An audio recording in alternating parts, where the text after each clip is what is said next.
बिस्मिल्लाहिर्रहमानिर्रहीम। नाज़रीन इकराम, अस्सलाम वालेकुम। वॉइस ऑफ जर्मनी की उर्दू नशियात में आज हस्ब मामूल हफ्ते के रोज़ प्रोग्राम जो तालीमी जर्मनी में तालीम हासिल करने के ज़राए और उससे मुतल्लिक़ जो मालूमात है वो हफ्तावार प्रोग्राम हफ्ते के दिन हम पेश करते हैं।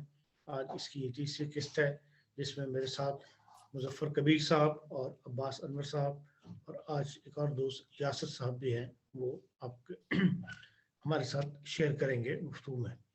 तो चलिए इस प्रोग्राम की तरफ चलते हैं। जिससे पहले हमने पहले दो प्रोग्रामों में आपसे कुछ यूनिवर्सिटियों का तारफ़ करवाया था और कुछ ये बताया था कि जर्मनी में यूनिवर्सिटी में दाखिला लेने के तरीक़े क्या हैं या कौन से इदारे जो हैं जर्मनी में दाखिला ले सकते हैं।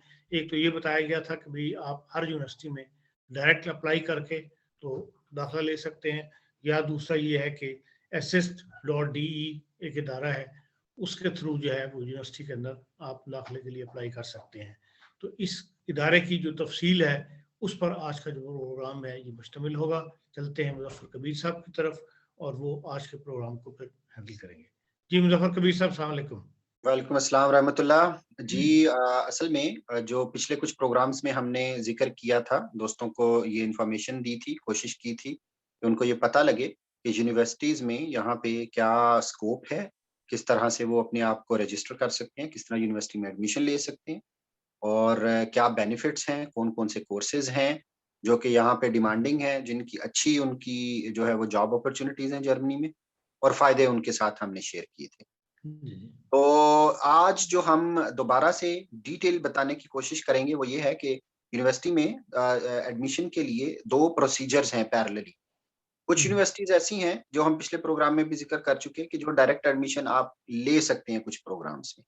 मगर अब हुआ ये है कुछ अरसे में, पिछले सालों में कि बाज़ बल्कि अक्सर यूनिवर्सिटीज़ ऊनी असिस्ट एक इदारा है जो यूनिवर्सिटी असिस्टेंस जिसे बोलते हैं, यूनी असिस्ट एक ऐसा इदारा है, जिसके थ्रू आप यूनिवर्सिटीज़ में एडमिशन लेते हैं। वो आपके डॉक्यूमेंटेशन, आपकी एजुकेशन क्वालिफ़िकेशन सारी चीज़ों को असेस करते हैं और आपको रिकमेंड करते हैं कि ये यूनिवर्सिटी आपके लिए बेटर है। उसके लिए मैंने आज दरख्वास्त की थी यासिर अय्याज साहब से और उन्होंने हमें आज ये बताएँगे कि कौन-कौन सी प्रोसीजर क्या है यूनी असिस्ट के थ्रू यूनिवर्सिटी में अप्लाई करने का। उन्होंने खुद भी यहाँ से अल्हम्दुलिल्लाह मास्टर्स किया है और उन्हीं असिस्ट के प्रोसीजर से गुज़र के वो आए हुए हैं और एडमिशन लिया और मास्टर्स किया। आज अल्हम्दुलिल्लाह काफ़ी अच्छी वो जॉब कर रहे हैं। उनसे कुछ पूछेंगे कि क्या कैसा एक्सपीरियंस रहा उनका स्टडी का भी, आज जॉब का के ऊपर है अल्हम्दुलिल्लाह वो। तो जी यासिर साहब प्लीज़ बताइए कि ऊनी असिस्ट जो इदारा है, उसमें जो स्टूडेंट्स जो हैं वो किस तरह से क्या प्रोसीजर है, कैसे अप्लाई कर सकते हैं? जी, अस्सलाम वालेकुम। मैं आपको प्रेज़ेंटेशन दिखाता हूँ साथ में। यूनिसिस्ट जो है बेसिकली जैसा मुज़फ़्फ़र साहब ने अभी बताया है आप तकरीबन 90% कोर्सेज़ अगर वो आप लेना चाह रहे हैं साइंस में एडमिशन तो तकरीबन 90% कोर्सेज़ के जो हैं वो यूनिसिस्ट के थ्रू ही आप सिर्फ़ अप्लाई कर सकते हैं। ये बेसिकली जर्मनी की हुकूमत ने उन लोगों के लिए ये इदारा बनाया है जिनके सर्टिफ़िकेट जर्मनी के नहीं होते, तो ये आपके सर्टिफ़िकेट को पहले देखते हैं कि वो किस नौइयत का सर्टिफ़िकेट है, किस मुल्क का है और जर्मनी में उसका मुकाम क्या है। तो उसके बाद वो आपको जर्मनी के डॉक्यूमेंट्स की तरह का एक सर्टिफ़िकेट बना के देते हैं और जर्मन ग्रेडिंग सिस्टम में आपके स्कोर को कन्वर्ट करते हैं। उसके बाद फिर जर्मनी की तकरीबन साइंस में जैसे मैंने बताया 90% यूनिवर्सिटीज़ यूनिसिस्ट के साथ हैं, तो यूनिसिस्ट फिर उनको डील करके 90% यूनिवर्सिटियों में एप्लीकेशन भी आपकी खुद ही फॉरवर्ड कर देता है। और उसके बाद फिर आपको यूनिवर्सिटी बाद में कोई जवाब देती है। लेकिन डॉक्यूमेंटेशन इसका एक फ़ायदा स्टूडेंट्स को ये भी है कि आपको अपनी डॉक्यूमेंटेशन की फ़ाइल हर यूनिवर्सिटी में नहीं भेजनी पड़ती, बल्कि ये बर्लिन में है इदारा, वहाँ पे आपको एक दफ़ा अपने डॉक्यूमेंट भेजने पड़ते हैं, जब ये वेरीफ़ाई कर देते हैं, तो फिर ये खुद ही यूनिवर्सिटी में फॉरवर्ड कर देते हैं, इसलिए एक कॉपी आपको सिर्फ़ डॉक्यूमेंट की बनानी पड़ती है। तो ये जो आप स्क्रीन पे शायद देख पा रहे होंगे ये यूनिअसिस्ट का होम पेज है। यहाँ पे आप जब देख रहे हैं कि बहुत सारी ज़ुबानें हैं, आप अपनी पसंद की ज़ुबान चाहे अगर आपको जर्मन में मसला है तो आप इंग्लिश यहाँ से सिलेक्ट कर सकते हैं, जैसे कि मैंने इंग्लिश का पेज सिलेक्ट किया है। तो यहाँ पे आप देख सकते हैं कि साथ-साथ हर जगह पे असिस्टेंट के साथ-साथ उन्होंने कुछ इंग्लिश भी लिखी है, लेकिन यहाँ पे आप अगर लैंग्वेज को इंग्लिश सिलेक्ट कर लें तो आप मुकम्मल तौर पे इस वेबसाइट को इंग्लिश के अंदर ही इस्तेमाल कर सकते हैं।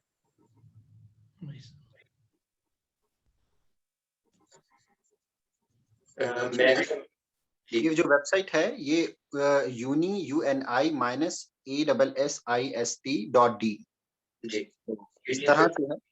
और इसकी कुछ फीस भी है? uni assist कोई फीस भी लेता है?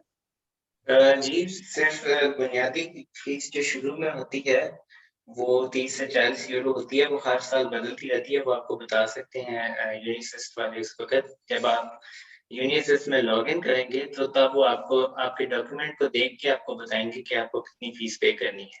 बैचलर के लिए अमूमन 30 से 40 यूरो के दरमियान होती है और मास्टर के लिए ज़्यादा से ज़्यादा 50 यूरो, लेकिन ये शुरू में होती है सिर्फ। उसके बाद हर एप्लीकेशन की अलग फीस होती है जो आप यूनिवर्सिटी में भेजते हैं।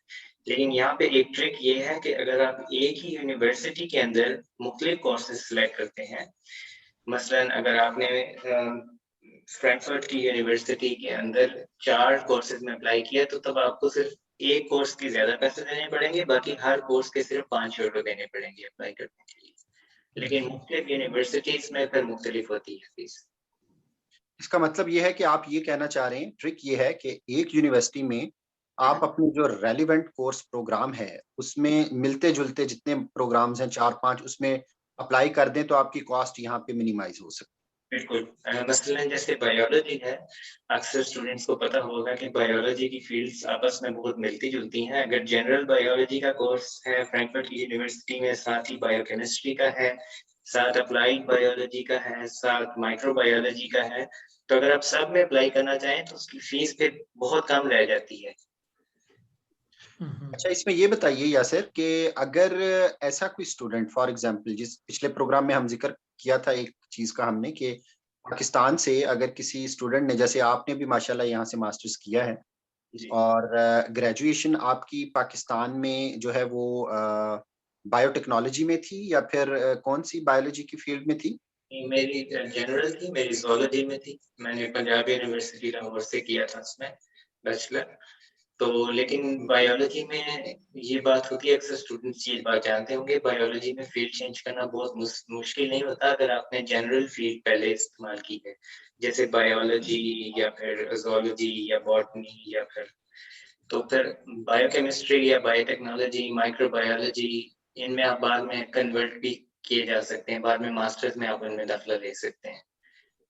ये जो ट्रांसक्रिप्ट होता है ग्रेजुएशन का, आपने जो क्रेडिट ऑर्स पढ़े होते हैं सब्जेक्ट्स के, आप कह रहे हैं कि एक यूनिवर्सिटी में जैसे कि मिलते-जुलते जो कोर्सेज हैं मास्टर्स के, उनमें अगर वो एडमिशन करें तो वो कॉस्ट मिनिमाइज हो जाती है। इनिशियल कॉस्ट तो मिनिमाइज हो जाएगी, मगर उसकी एफर्ट बढ़ नहीं जाएगी स्टूडेंट की, जैसे कि उसने क्रेडिट ऑर्स अगर उन सब्जेक्ट्स के रेलिवेंट ग्रेजुएशन में नहीं पढ़े, तो फिर उसकी मास्टर्स में एफर्ट नहीं बढ़ जाएगी? ये तो सर अपनी मेहनत पे होता है, क्रेडिट आवर्स पे इतना डिपेंड इसलिए नहीं करेगा क्योंकि क्रेडिट आवर्स की जरूरत वहां पड़ती है जहाँ पे आपने क्रेडिट आवर्स को ट्रांसफर करना हो। अगर आपकी बैचलर की डिग्री कंप्लीट है तो आपको मास्टर्स में 120 क्रेडिट्स ही लेंगे फिर आप, इसलिए फिर आपको क्रेडिट्स का इतना मसला नहीं होगा। अलबत्ता ये जरूर है कि मेहनत जरूर करनी पड़ सकती है कि अगर किसने बैचलर में वो चीजें नहीं पढ़ी जो मास्टर्स में उसको पढ़नी पड़ रही हैं तो वहां पर सिर्फ मसला हो सकता है।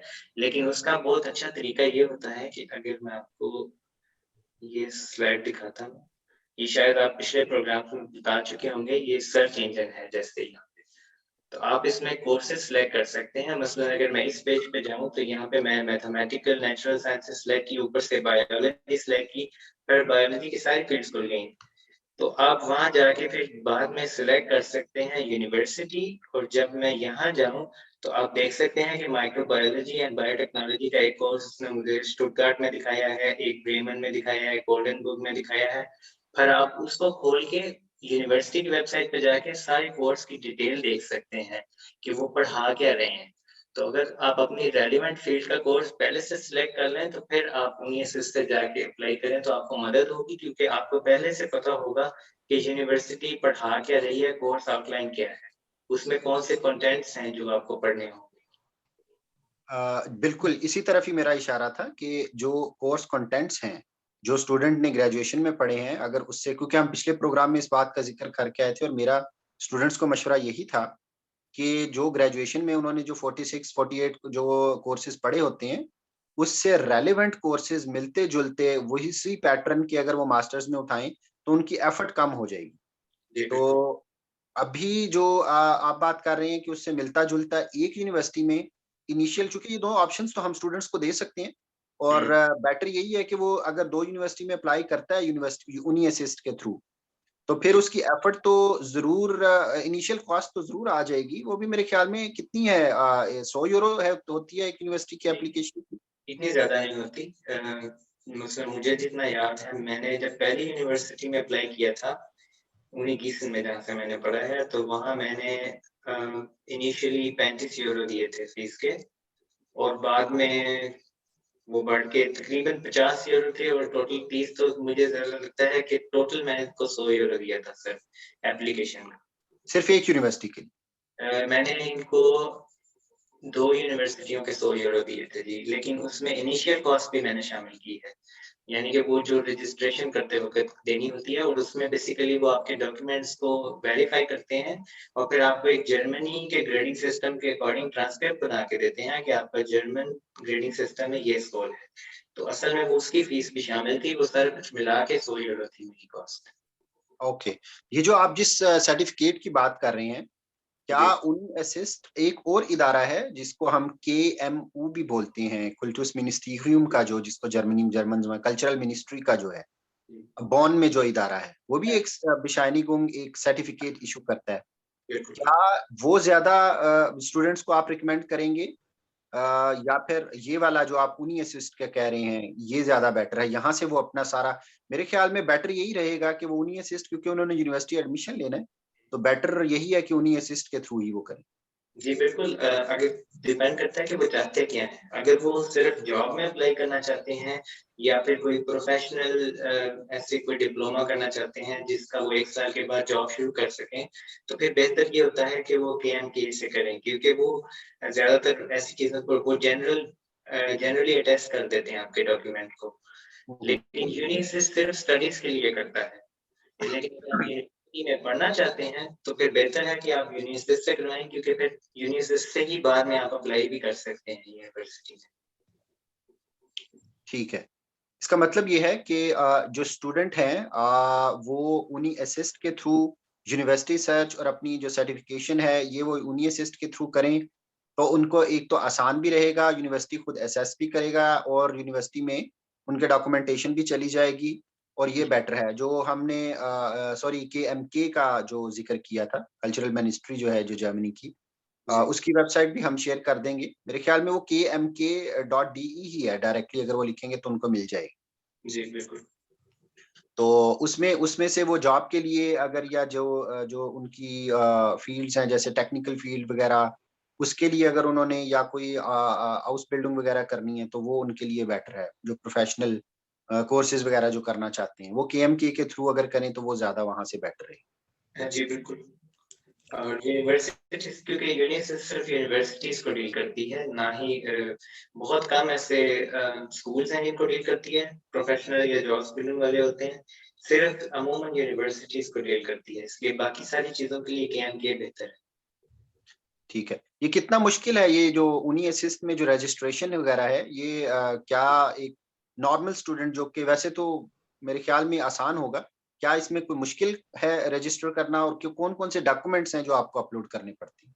जी, ये मैंने आप लोगों के साथ एक स्लाइड शेयर की है, अगर मैं इससे पीछे जाऊं तो आप ये देख सकते हैं कि यहाँ पे जब आप रजिस्ट्रेशन करेंगे उसके बाद एप्लीकेशन का एक ऑप्शन है ऊपर, और उसके बाद एडिट एप्लीकेशन डाटा, और एक एक करके ये बहुत ठीक है, वक्त जरूर दरकार होता है। मुमकिन है आपको सारी चीजें, अगर सारी चीजें आपने फाइनल की हो तो फिर तो ज्यादा से ज्यादा घंटे का काम है, लेकिन बेहतर ये होता है कि पहले तसल्ली के साथ आप सारे कुछ देख लें, और मुख्तलिफ सर्च इंजन्स में कि आप कौन से यूनिवर्सिटी में कौन सा कोर्स करना चाह रहे हैं।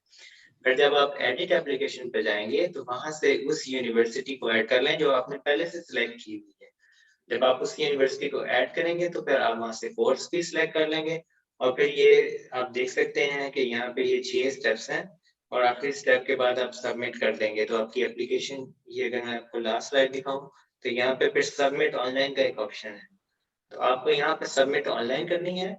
फिर आपने ये करना है कि अगर आपके पास बेहतर तो ये है कि किसी भी जर्मनी में इसको नोटार कहते हैं, जैसे पाकिस्तान में नोटरी की टिकट होती है, ठीक। तो वो वकील होते हैं तकरीबन, तो अगर आप उनके पास जाएं तो आप उनको कह दें कि मुझे ना अटेस्टेशन चाहिए डॉक्यूमेंट्स की, वो आपकी सारे ओरिजिनल डॉक्यूमेंट की फोटोकॉपी करेंगे और उसके ऊपर वो फिर एक स्नैप लगा देंगे कि ये ओरिजिनल की कॉपी है, और ये ऑनलाइन भेजने के बाद आपने उनकी वो अटेस्टेड कॉपी बैलेन में जो एड्रेस दिया होगा एंड के ऊपर आपको एड्रेस भी वो भेज देंगे कि यहाँ पे भिजवा दें। ये यहाँ पे आप देख सकते हैं कि इन्होंने एड्रेस भी दिया हुआ है, यूनिअसिस्ट एफओ, और ये पोस्ट लाइट्स पोस्ट कोड बैलेन जर्मनी। इस एड्रेस के ऊपर आपने वो एप्लीकेशन भिजवा देनी है, तो फिर ये ऑनलाइन आपको कंफर्मेशन दे देंगे कि आपका ये ग्रेडिंग सिस्टम के अकॉर्डिंग स्कोर है और अब आपके डॉक्यूमेंट टेस्टेड हैं, आप ऑफिशियली जर्मनी में अप्लाई कर सकते हैं। तो जब आप ये कर सकते हैं होंगे अप्लाई, तो फिर आप वहीं से, मैं अगर वापस जाऊं तो यहाँ पे जाके एडिट एप्लीकेशन डाटा में जाके आप अपनी एप्लीकेशन में से यूनिवर्सिटीज ऐड करके तो आप अप्लाई कर सकते हैं। जैसे ये कि देख रहे हैं आप ऊपर के, ये बैचलर ऑफ साइंस की इक्विवेलेंट डिग्री के लिए मैंने पेज खोला है, तो अगर बैचलर में अप्लाई करना है तो यहाँ पे ऐड के बटन में जाके आप यूनिवर्सिटी ऐड कर सकते हैं, कोर्स भी। ठीक है, तो ये बैचलर बताइए प्रोग्राम, आसिफ साहब, एक तो आपने कहा नोटार वाली बात जो है, जो आदमी जर्मनी के अंदर रह के अप्लाई कर रहा है वो तो ये काम कर सकेगा, जो जी। पाकिस्तान से अप्लाई कर रहा है उसके लिए नोटार पब्लिक वाली उसके लिए ये है कि पाकिस्तान के लिए एक इन्होंने स्टैंडर्ड तरीका रखा हुआ है, अगर आप यूनिवर्सिटी से पढ़ के आए हैं, यानी अगर तो आपने एफए या एफएससी के बाद अप्लाई करना है यूनिवर्सिटी में, तो फिर तो जाहिर बात है आपको यूनिवर्सिटी ने डील नहीं किया, तो फिर पाकिस्तान में होता है, उसको कहते हैं inter board chairman committee, IBCC। जी जी ठीक है, उस सबसे पहले फर्ज करें कि अगर आप लाहौर बोर्ड से तालीम हासिल कर चुके हैं तो आप लाहौर बोर्ड से तस्दीक करवाएंगे, फिर IBCC की स्टैंप लगवाएंगे ऊपर, और फिर मिनिस्ट्री ऑफ फॉरेन अफेयर्स की स्टैंप होती है। अगर आपने लेकिन यूनिवर्सिटी से पढ़ा है, यानी आपने बैचलर पाकिस्तान से किया है, जैसे मेरे केस में था, तो फिर आपके लिए लाजमी नहीं है कि आप IBCC से टेस्ट कराएं, बल्कि आप HEC, Higher Education Commission of Pakistan, जी जी वहां से आप टेस्ट करवाएंगे। अगर आप जर्मनी में मौजूद हैं और फिर भी आप वहां से कनेक्ट टेस्ट करवाना चाह रहे हैं तो आप सफारत खाने के थ्रू करवा सकते हैं, लेकिन अगर आप पाकिस्तान में मौजूद हैं तो मुझे लगता है कि शुरू में तो सिर्फ इस्लामाबाद में था, लेकिन अब काफी 3-4 बड़े शहरों में हायर एजुकेशन कमीशन के दफ्तर हैं, तो आप वहां जाके टेस्ट करवा सकते हैं, और उनकी टेस्टेशन जो है वो जर्मनी मान लेता है, सिर्फ मिनिस्ट्री ऑफ फॉरेन अफेयर्स की टेस्टेशन ऊपर चाहिए बाद में, और वो सिर्फ उसी दिन हो जाती है। अगर आपकी HEC की टेस्टेशन हो तो मिनिस्ट्री ऑफ फॉरेन अफेयर्स सिर्फ 2 से 3 घंटे के अंदर आपको टेस्ट करके वापस कर देता है। और हायर एजुकेशन में आमतौर पे कितना वक्त लग जाता है? हायर एजुकेशन कमीशन की एप्लीकेशन असल में कोरियर के थ्रू जाती है, जितना अब मुझे पता है, हो सकता है अब ये वहाँ पे भी कोरोना की वजह से प्रोसीजर थोड़ा सा बदल गया हो, लेकिन डिपेंड करता है उस पर, अमूमन 10 से 15 दिन का मार्जिन रखना चाहिए कि आप अपने डॉक्यूमेंट्स भिजवाते हैं कोरियर के थ्रू। अगर आपने लाहौर में भी जमा करवाया है तो मुझे लगता है कि वो इस्लामाबाद से भी रब्ता करते हैं, जो उनकी मेन ब्रांच है, तो फिर वहां से वो उसके ऊपर स्टैंप लगा के आपको वापस करते हैं, आपको कोरियर इन्फॉर्म कर देता है कि आप आके अपने डॉक्यूमेंट ले सकते हैं, या बास केसेस में अगर आपने कोरियर के थ्रू अप्लाई किया तो आपको घर में डॉक्यूमेंट मिल जाते हैं, लेकिन अमूमन जल्दी भी हो जाता है, लेकिन 10 से 15 दिन का मार्जिन रख सकता है इंसान सोचने के लिए। तो हायर एजुकेशन में भी रजिस्ट्रेशन की कोई फीस रखी हुई है? जी, वो HEC की वेबसाइट पे अगर हम जाएं hec.gov.pk, तो वहाँ की उसके ऊपर सारी डिटेल्स लिखी हुई हैं कि कौन से डॉक्यूमेंट की कितनी फीस है। उसमें ये होता है कि ओरिजिनल डॉक्यूमेंट भी टेस्ट करवा लें, और बेहतर ये होता है कि फोटोकॉपीज भी टेस्ट करा लें।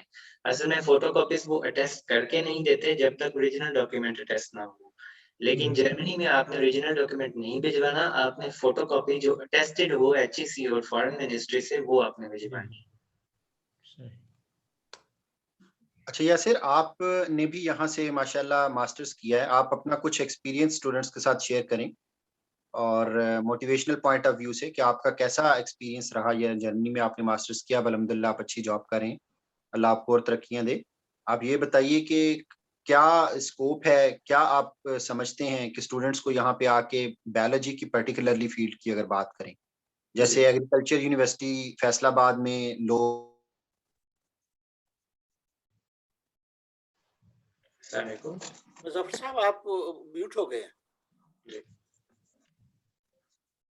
मैं ख्याल मुजफ्फर साहब की ऑडियो जी जी, मैं सॉरी मैं प्लीज सुन रहा हूँ।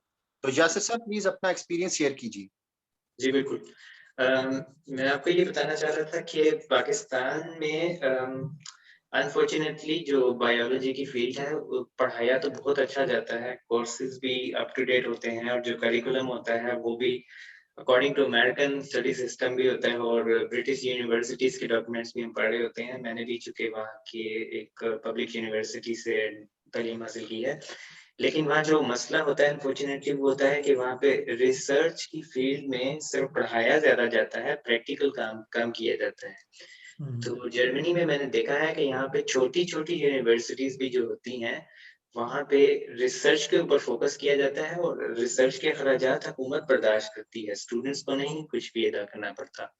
यहाँ पे ज्यादातर यूनिवर्सिटीज जो हैं, शुरू में तो सारी ही, पर आजकल चूंकि बाकी मुल्कों को देख के जर्मनी की कुछ यूनिवर्सिटीज ने ऐसा शुरू किया कि आप ट्यूशन फी ले सकते हैं, नहीं तो ज्यादातर यूनिवर्सिटी में ट्यूशन फी होती नहीं है। तो अगर ट्यूशन फी नहीं होती तो रिसर्च के अखराजात भी आप नहीं देते, सिर्फ सेमेस्टर कंट्रीब्यूशन होता है नॉर्मल सा, और वो भी असल में आपकी टिकट का होता है, जो कि आपको ट्रांसपोर्ट की 6 महीने की टिकट दी जाती है जिसपे आप फ्री में ट्रैवल कर सकते हैं। आधे पैसे तो सिर्फ उसके होते हैं और बाकी यूनिवर्सिटी की स्टूडेंट यूनियन के कुछ पैसे होते हैं, वो बहुत कम ना होने के बराबर पैसे हैं। तो अगर आप at the end of the day देखें तो स्ट्रगल जरूर है, थोड़ी सी मेहनत करनी पड़ती है क्योंकि आप अपने लिए सारा कुछ कर रहे होंगे, अपना खर्चा भी उठा रहे होंगे, रह रहे होंगे, पढ़ाई भी साथ कर रहे होंगे, लेकिन यूनिवर्सिटी के अखराजात इतने ज्यादा नहीं है असल। Thank you. एक यासिर साहब ये बताएं कि आपने कहा कि जो यूनिवर्सिटी में दाखिले के लिए जो है ये SS.D इदारा जो है ये मदद करता है, और इससे कम हाउस बिल्डिंग के लिए या इससे छोटे कोर्सेज के लिए जो KMK है, इसकी वेरीफाई करवाने के लिए भी कोई इदारा है या डायरेक्ट उसमें मिनिस्ट्री में, कल्चरल मिनिस्ट्री में अप्लाई करना पड़ता है? वाहिद रास्ता वही है। जी, कुछ केसेस में तो ऐसा होता है कि आपकी यूनिसिस भी मदद करती है, लेकिन डिपेंड ये करता है कि आप एडमिशन, अगर तो आपने इंटरमीडिएट के बाद डायरेक्ट यूनिवर्सिटी में एडमिशन लेना चाह रहे हैं, तो बेशक पाकिस्तान में आपका यूनिवर्सिटी से ताल्लुक नहीं था, तो फिर भी आपकी यूनिसिस मदद कर सकती है क्योंकि आप एडमिशन यूनिवर्सिटी में लेना चाह रहे हैं। लेकिन अगर जो बाकी कुछ डिप्लोमा और बाकी चीजें हैं तो वो KMK में ही अप्लाई किया जा सकता है। बहुत शुक्रिया यासिर साहब आपका, आपने आज बहुत मुफीद इंफॉर्मेशन दी और मुझे उम्मीद है कि हमारे जो नाज़रीन, स्टूडेंट्स नाज़रीन हैं, उनके लिए यकीनन कारआमद साबित होगी। और इस दौरान जो भी सवालात हों, एक हफ्ते के टाइम के दौरान हमें मौसूल हुए, हम यासिर साहब के पास से भी इसमें मदद लेंगे और अगले हफ्ते उनके जवाब देने की यकीनन कोशिश करेंगे। बहुत शुक्रिया यासिर साहब। जी मुजफ्फर कबीर साहब, आपने फर्दर इस मसले में जी बस मेरी असल में मोटिवेशन यही है कि आज दोस्तों के सामने एक एग्जाम्पल भी पेश करना चाह रहा था, बताना चाह रहा था कि एक हमारे दोस्त हैं जिन्होंने यहाँ से मास्टर्स किया है, अल्हम्दुलिल्लाह उन्होंने अब अच्छी जॉब भी कर रहे हैं वो। और कोशिश करें, जो जितने दोस्त हैं, जैसे यासिर साहब ने भी जिक्र किया, एफर्ट जरूर है, मेहनत जरूर करनी पड़ती है, मगर at the end of day आपको अल्हम्दुलिल्लाह एक अच्छी अपॉर्चुनिटी और स्कोप्ड एजुकेशन भी मिलेगी जर्मनी में और आपका फ्यूचर अच्छा रहेगा। तो कोशिश करें और ज़रूर आएँ और स्टडी करें जर्मनी में और एफर्ट करें ज़रूर। शुक्रिया जी मुजफ्फर कबीर साहब। जी नाज़रीन, ये था हमारा आज का हफ्तावार का प्रोग्राम। अगले हफ्ते तक के लिए तालीमी प्रोग्राम के लिए इजाज़त दीजिए। इंशाल्लाह अगले हफ्ते फिर इसी मौजू को लेकर आगे चलेंगे। अल्लाह हाफिज़, अपना ख्याल रखिएगा।